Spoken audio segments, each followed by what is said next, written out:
Hello hello everyone. बच्चा आज class 11th का थर्मोडायनामिक्स का एंथैल्पी ऑफ फॉर्मेशन के क्वेश्चन बेसिकली हम कर रहे हैं।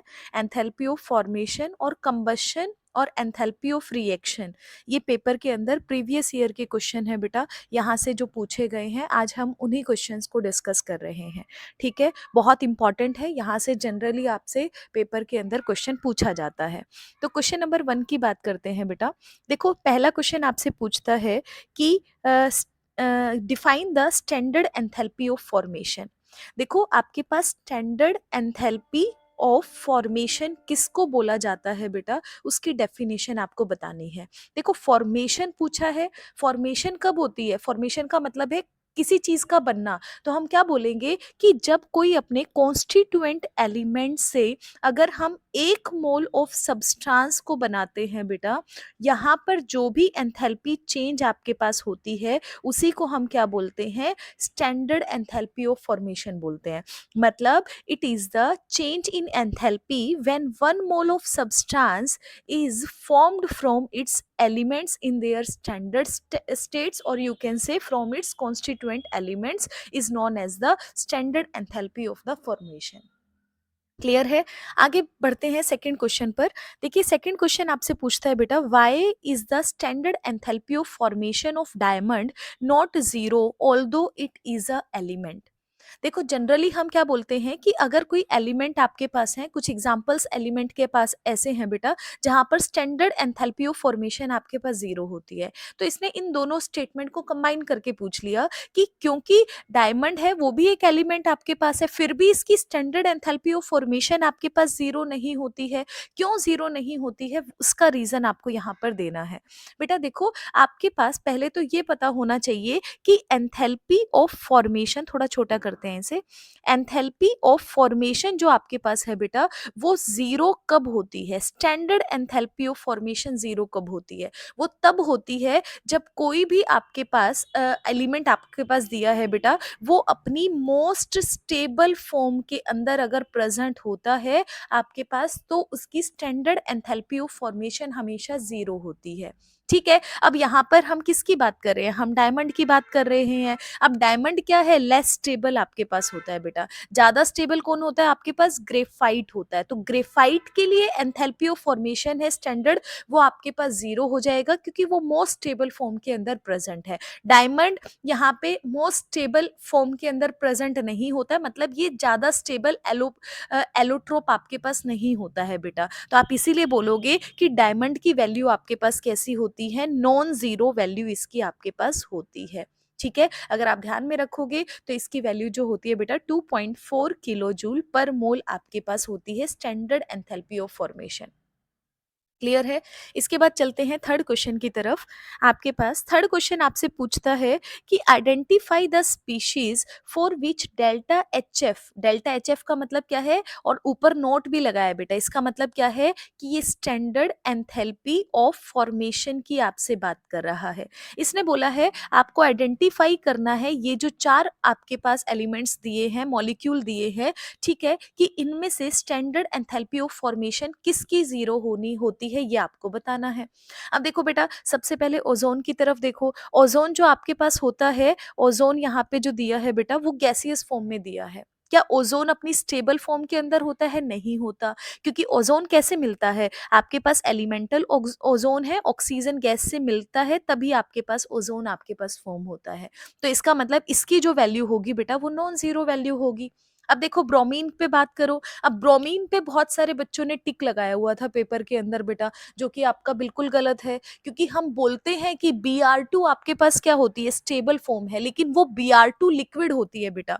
आपने ध्यान दिया होगा, टीचर आपको जब भी बोलता है वो किसकी बात करता है? वो लिक्विड ब्रोमीन की बात करता है। मतलब आपके पास Br2 लिक्विड फॉर्म में होती है बेटा, वही आपके पास क्या होती है? स्टेबल फॉर्म के अंदर होती है। लेकिन अगर Br2 गैस की बात की आपसे अगर की जाती है बेटा, तो वो आपके पास स्टेबल फॉर्म नहीं होती। अगर हम Br2 गैसेस की बात करते हैं बेटा, इसकी वैल्यू मेरे ख्याल से 111.7 या 8 समथिंग आपके पास वैल्यू होती है किलो जूल पर मोल के अंदर।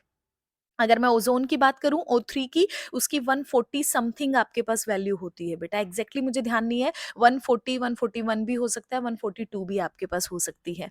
इसके बाद देखो क्लोरीन गैस है, ऑब्वियस सी बात है, chlorine as a gaseous state के अंदर ही क्या होता है, ज़्यादा स्टेबल फॉर्म के अंदर है, तो इसका मतलब इसका आंसर तो क्या हो जाएगा बेटा, क्लोरीन हो जाएगा। अब मीथेन आपके पास है, मीथेन तो ऑब्वियसली आपके पास नहीं होने वाला है, ठीक है? तो थर्ड का आपके पास यहाँ पर आंसर क्या आ जाएगा, क्लोरीन गैस आ जाएगी। अब समझ में आ रही है आपको बात? अगर आपने अभी तक ये टॉपिक नहीं भी पढ़ा है ना बेटा, तो भी आप क्वेश्चंस को बहुत ईज़िली लगा पाओगे। ठीक है? ज़्यादातर हर टाइप का क्वेश्चन है, आपका बेसिक क्लियर करने के लिए वो यहीं पर आपको दिखाई दे रहा है। हमने पहले पढ़ लिया स्टैंडर्ड आपके पास एंथैल्पी ऑफ फॉर्मेशन क्या होता है, उसके बाद हमने पढ़ लिया कि किसके लिए वैल्यू हमें 0 लेनी होती है, किसके लिए वैल्यू है वो नॉन ज़ीरो आपके पास आती है। इसके बाद चलते हैं क्वेश्चन नंबर 4 की तरफ। क्वेश्चन नंबर 4 क्या पूछता है? इसने बोला है derive the relationship between delta H and delta U.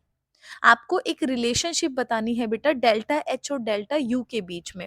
ठीक है, आपको क्या दिया है, हैबर प्रोसेस दिया है, मतलब नाइट्रोजन ने हाइड्रोजन के साथ रिएक्ट किया बेटा, 2 मोल अमोनिया के बना लिए, जिसके लिए delta R H, R R का मतलब क्या होता है, रिएक्शन, इसका मतलब डेल्टा आर एच नोट आपको दिया है, मतलब ये आपको दिया है बेटा स्टैंडर्ड आपके पास एंथैल्पी ऑफ रिएक्शन आपको दिया गया है, कितना है, -92.4 किलो जूल पर मोल आपके पास है। आपको यहाँ पे एंथैल्पी ऑफ फॉर्मेशन बताना है अमोनिया के लिए, standard enthalpy of formation ammonia के लिए आपको बताना है। ठीक है, नीचे एक बार सॉल्व करते हैं। देखो बेटा, आपसे क्वेश्चन के अंदर क्या दिया गया है, आपसे पहले तो रिएक्शन दी गई है, आप रिएक्शन को लिख लो बेटा, N2 प्लस में 3H2 आपके पास है, क्या बना रहे हैं, 2 मोल आपके पास अमोनिया के लिए बना रहे हैं। ठीक है, साथ में आपको कुछ वैल्यूज दी गई हैं, वैल्यू को नोट डाउन कर लेते हैं। डेल्टा आर एच नोट आपको दिया गया है बेटा, डेल्टा आर एच नोट आपको दिया है -92.4 किलो जूल पर मोल आपके पास दिया है, और आपसे डेल्टा एफ एच नोट मतलब स्टैंडर्ड एंथैल्पी ऑफ फॉर्मेशन आपसे पूछता है, किसके लिए पूछ रहा है बेटा, मीथेन के लिए आपसे पूछ रहा है, ये क्वेश्चन के अंदर आपसे निकालना है। साथ में आपसे डेल्टा एच और डेल्टा यू के रिलेशनशिप के बारे में आपसे बात कर रहा है। ठीक है, तो क्वेश्चन को सॉल्व करते हैं। तो देखो बेटा, जब हम डेल्टा एच और डेल्टा यू की बात करते हैं, लास्ट लेक्चर में हमने रिलेशनशिप पढ़ा है कि डेल्टा एच है वो डेल्टा यू प्लस में delta N G R T के इक्वल आपके पास होता है। ठीक है, ये हमने ऑलरेडी पढ़ा है। अब देखो आपके पास, देखो नाइट्रोजन भी गैसीय स्टेट में है, हाइड्रोजन भी गैसीयस में होती है, अमोनिया भी गैस में आपके पास प्रेजेंट है। अगर मैं इस रिएक्शन के लिए, रिएक्शन आपके पास इक्वेशन 1 के लिए, अगर मैं सबसे पहले बेटा डेल्टा एन निकालना चाहती हूँ, तो डेल्टा एन आप कैसे निकालते हो, डेल्टा आपके पास एन की वैल्यू बेटा, आपके पास एन की वैल्यू प्रोडक्ट के लिए माइनस में एन की वैल्यू रिएक्टेंट के लिए। अब देखो एन का मतलब क्या होता है, हमें सिर्फ गैसियस आपके पास जो मॉलिक्यूल्स होते हैं, गैसियस एलिमेंट्स आपके पास होते हैं, सिर्फ आपको उसी को काउंट करना होता है बेटा। ठीक है, तो आपके पास देखो रिएक्टेंट के अंदर आपके पास सारे गैसियस एलिमेंट्स हैं, आपके पास जो प्रोडक्ट है उसके अंदर भी गैसियस आपके पास स्टेट दी गई है, तो इसका मतलब देखो गैसियस आपके पास है, प्रोडक्ट के अंदर 2 मोल है, तो 2 माइनस में, आगे देखो रिएक्टेंट के अंदर 1 मोल आपके पास नाइट्रोजन का है बेटा, 1 मोल आपके पास नाइट्रोजन का है, 3 मोल आपके पास हाइड्रोजन के हैं, तो टोटल मोल कितने हो गए, 4 हो गए। तो डेल्टा एन की वैल्यू कितनी आ जाएगी, -2 आपके पास निकल कर आ जाएगी यहाँ से। क्लियर है? तो अगर मैं यहाँ पे माइनस एन की वैल्यू अगर मैं पुट करती हूँ बेटा, डेल्टा एन की वैल्यू पुट करती हूँ, तो delta H equal to delta U plus minus में 2 आपके पास आर टी, ये इक्वेशन आपके पास निकल कर आ जाएगी। ये बात क्लियर हुई सभी को? तो ये रिलेशन बेसिकली आपके पास निकल कर आ गया। अब देखो हमारे पास जो डेल्टा एच है, ये डेल्टा एच कौन सा है बेटा, ये रिएक्शन का है, क्योंकि हम ओवरऑल रिएक्शन की बात कर रहे हैं। तो अगर मैं यहाँ से डेल्टा आर एच निकालना चाहती हूँ, नॉर्मल एंथैल्पी ऑफ रिएक्शन अगर मैं निकालना चाहती हूँ बेटा, तो आपके पास क्या आ जाएगी, delta F H note product का माइनस में डेल्टा आपके पास एफ आर एच नोट आपके पास किसका हो जाएगा, रिएक्टेंट का आपके पास हो जाएगा। प्रोडक्ट में से अगर आपने रिएक्टेंट को माइनस कर दिया, तो आपके पास रिएक्शन की एंथैल्पी आपके पास निकल कर आ जाएगी।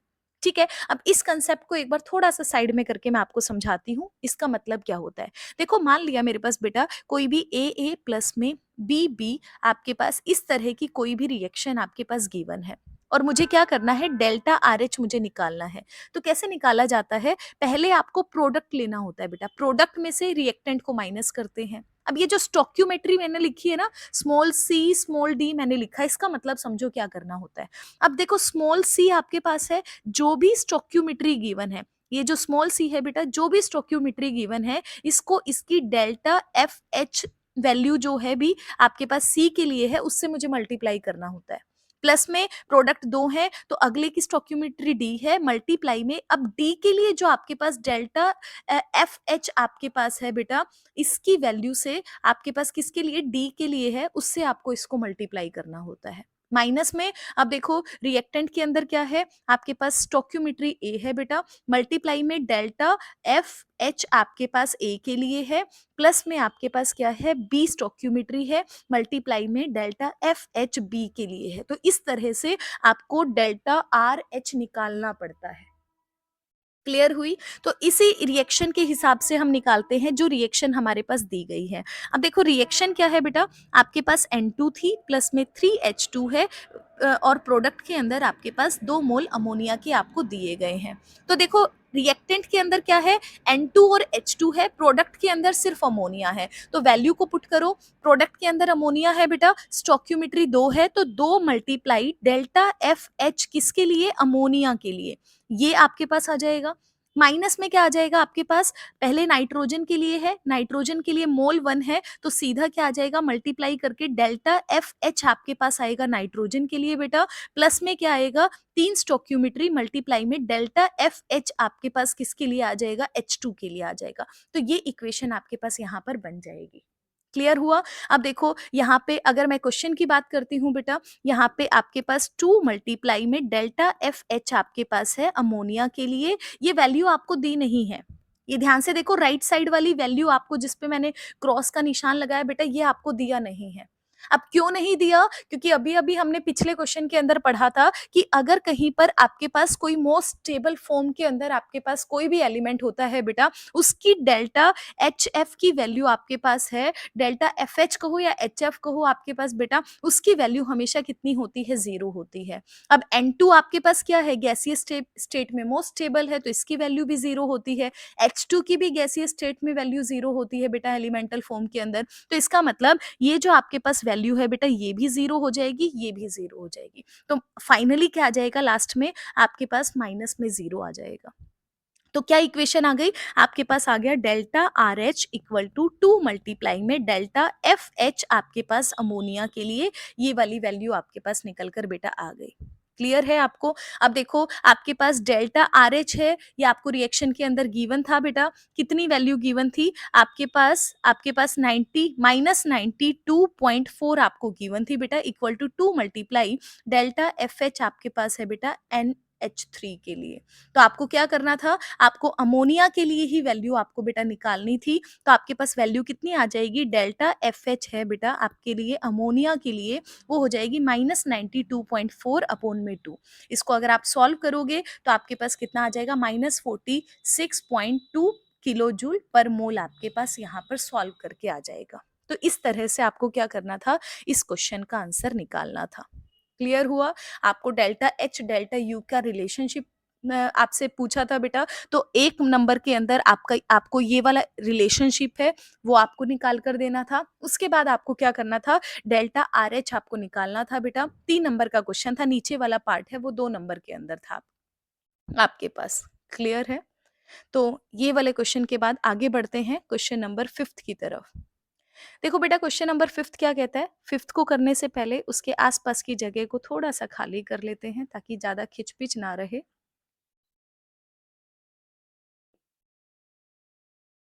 देखिए क्वेश्चन नंबर 5th क्या कहता है, ये आपको बोलता है बेटा the enthalpy of combustion of methane graphite and dihydrogen, ठीक है, at 298 kelvin temperature are -890.3 kilo joule per mole, -393.5 kilo joule per मोल आपके पास बेटा, -285.8 kilo joule per mole respectively. Calculate the enthalpy of formation of methane gas. देखो आपको क्या करना है, methane gas के लिए एंथैल्पी ऑफ फॉर्मेशन बेटा आपको यहाँ पर निकालना है।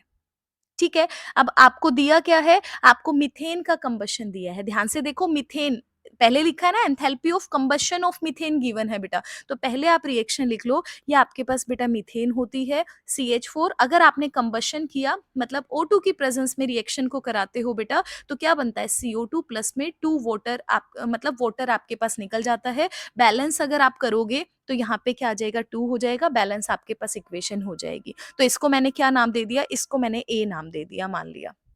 अगला देखो ग्रेफाइट का कंबशन दिया है, मतलब आपके पास बेटा कार्बन है, किस में होता है? सॉलिड फॉर्म में होता है। इसको O2 के साथ रिएक्ट कराते हो, क्या बन जाता है? CO2 गैसियस में आपके पास बन जाता है। इसको मैंने क्या नाम दे दिया? बी नाम दे दिया। अगली रिएक्शन देखो डाई हाइड्रोजन का कंबशन है बेटा, मतलब H2 का कंबशन है बेटा। H2 गैसियस में होती है, अगर आप O2 के साथ रिएक्ट करते हो बेटा, क्या बन जाता है? वाटर आपके पास बनता है लिक्विड फॉर्म में। तो यहाँ पे कितना लेना पड़ेगा? हाफ लेना पड़ेगा बैलेंस करने के लिए। इसको मैंने क्या नाम दे दिया? सी नाम दे दिया। तो आपके पास ए बी सी 3 रिएक्शन है बेटा, और सबके लिए वैल्यू गिवन है। देखो रिस्पेक्टिवली करके वैल्यू दी है। मीथेन के लिए वैल्यू कितनी थी बेटा? माइनस 890.3 किलो जूल पर मोल आपके पास वैल्यू थी। अगले के लिए माइनस 393.5 किलो जूल पर मोल आपके पास वैल्यू थी, और लास्ट वाली रिएक्शन के लिए माइनस 285.8 किलो जूल पर मोल आपके पास वैल्यू थी। अब आपसे पूछता है कि आपको कंबशन बताना है, किसका sorry enthalpy of formation of methane gas बेटा आपको बतानी है, कि मीथेन गैस की जो आपके पास इक्वेशन होती है वो क्या होती है। पहले तो तुम वैसे ही देख लो बेटा कि मीथेन गैस अगर आपको फॉर्म करनी है तो क्या होगा? CH4 आपका एंड में होगा। किससे मिलके बनेगा? कार्बन प्लस हाइड्रोजन से मिलके बनेगा, 2 मोल हाइड्रोजन से। तो ये इक्वेशन बेसिकली आपको चाहिए है। तो बहुत इजी क्वेश्चन है, मुश्किल नहीं है, ध्यान से देखना। देखो आपके पास 4 रिएक्शन हो गई बेटा, 3 आपको गिवन है, एक स्टैंडर्ड इक्वेशन जिसको मैंने 1 नाम दे दिया, इसके रिस्पेक्टिवली में आपको देखना है। मतलब अगर मैंने तीनों को एबीसी को इस तरह से अरेंज किया बेटा कि आपके पास इक्वेशन 1 बन जाए, तो आपके पास वैल्यू सारी की सारी निकल जाएंगी। क्लियर है? अब देखो आपको क्या चाहिए? लेफ्ट साइड में कार्बन चाहिए। अब देखो बी के अंदर, लेफ्ट साइड के अंदर बेटा कार्बन है, तो मैं क्या करूंगी? बी को ऐड करूंगी। ध्यान से देखना मेरा, बी को ऐड करूंगी। प्लस में क्या है? 2H2 है। 2H2 का मतलब देखो H2 कहां पर है? लेफ्ट साइड के अंदर, सी वाली इक्वेशन के अंदर है। ये आपके पास क्या है बेटा? H2 दिया गया है। अब मुझे क्या करना है? 2H2 लेना है, तो मुझे C को क्या करना पड़ेगा? 2 से मल्टीप्लाई करना पड़ेगा। तो मैं क्या कर लूंगी? प्लस में आपके पास B प्लस में 2 आपको क्या करना पड़ेगा? C करना पड़ेगा।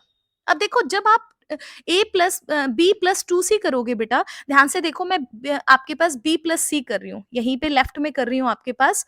पेन चेंज कर लेते हैं ताकि आपको थोड़ा डिफरेंस समझ में आ जाए। ब्लू कर लेते हैं। देखो कार्बन है बेटा, प्लस में O2 है, प्लस में H2 आपके पास ऐड होगा, प्लस में हाफ O2 आपके पास ऐड होगा। क्या है? कार्बन चाहिए आपको बेटा, हाइड्रोजन डबल था ना, तो इसको भी 2 से मल्टीप्लाई किया आपने, इसको भी 2 से मल्टीप्लाई किया, तो ओवरऑल इक्वेशन लेफ्ट में कितनी आएगी? प्लस में 2H2 प्लस में O2 आएगा। मतलब कार्बन प्लस 2H2 प्लस में क्या हो जाएगा बेटा? 2O2 आपके पास आएगा। ये आपके पास इक्वेशन निकल कर आती है जब आपने क्या किया है? B प्लस 2C किया है, जो आपको लेफ्ट में चाहिए था। अब लेफ्ट में आपको कार्बन प्लस H2 चाहिए था, ये तो मिल रहा है, लेकिन फोकट में आपको क्या मिल रहा है? 2 मोल आपको किसके मिल रहे हैं? O2 के भी आपको बेटा मिल रहे हैं। तो उसके लिए क्या करना पड़ेगा? ए इक्वेशन में देखो, ए इक्वेशन के अंदर बेटा 2O2 आपको दिया है। अब आप क्या करोगे? बी प्लस 2C को आपने प्लस कर दिया बेटा, माइनस में ए कर दो, तो आपके पास क्या हो जाएगा? माइनस में 2O2 हो जाएगा। ध्यान से देखो, इसी इक्वेशन के अंदर मैंने कार्बन प्लस 2H2 प्लस में 2O2 है बेटा, माइनस में ए इक्वेशन किया रिएक्टेंट को, तो माइनस CH4 माइनस में 2O2 आपके पास हो गया। तो 2O2 से 2O2 कैंसिल आउट हो गया, तो कार्बन प्लस 2H2 आपके पास माइनस CH4 है, माइनस को राइट साइड में लेके जाएंगे बेटा, क्या बनेगा? CH4 बनेगा ना। तो जो इक्वेशन आप चाहते थे, इक्वेशन 1, ये वाली इक्वेशन जो आप चाहते थे बेटा, वो दोनों आपके पास सेम निकल कर आ गई। कब निकली? जब आपने क्या किया है? B प्लस 2C माइनस में A किया है। इसका मतलब बस आपको यही करना है। मतलब अगर आप डेल्टा H निकालना चाहते हो बेटा, तो आपने डेल्टा H सेकंड B वाले की प्लस में डेल्टा H C इक्वेशन की, आपके पास 2 मल्टीप्लाई डेल्टा H C वाले की, माइनस में डेल्टा H आपने A वाले की लेनी है। तो देखो आपके पास वैल्यू को पुट करो बेटा, आपके पास बी इक्वेशन के लिए वैल्यू है -393.5 आपके पास है। ठीक है, आपके पास इधर देखो -393.5 आपके पास है बेटा, प्लस में 2 मल्टीप्लाई सी के लिए वैल्यू आपके पास है 285 -285.8 आपके पास बेटा वैल्यू है, ठीक है। और माइनस में क्या है, ए के लिए वैल्यू जो आपके पास है बेटा -890.3 किलो जूल पर मोल आपके पास वैल्यू है। तो आपको क्या करना है, इसको सॉल्व करना है। सॉल्व करो, आपके पास क्या बनेगा, आपके पास बनेगा -393.5, इसको प्लस माइनस करेंगे बेटा माइनस आ जाएगा, माइनस में 2 मल्टीप्लाई 285.8, माइनस माइनस प्लस हो जाएगा 890.3 आपके पास हो जाएगा। तो जब आप इसको सॉल्व करोगे बेटा, आपके पास आंसर निकल कर आएगा 74.8 किलो जूल पर मोल आपके पास निकल कर आएगा। इसे आपको सॉल्व करके देखना है। क्लियर है? क्वेश्चन बहुत ईज़ी है बेटा एंथैल्पी ऑफ फॉर्मेशन के। बस आपको जो पूछा गया है उस इक्वेशन को ऊपर वाले में कम-ज़्यादा आपको मल्टीप्लाई करके, माइनस करके, ऐड ऑन करके, सब्ट्रैक्ट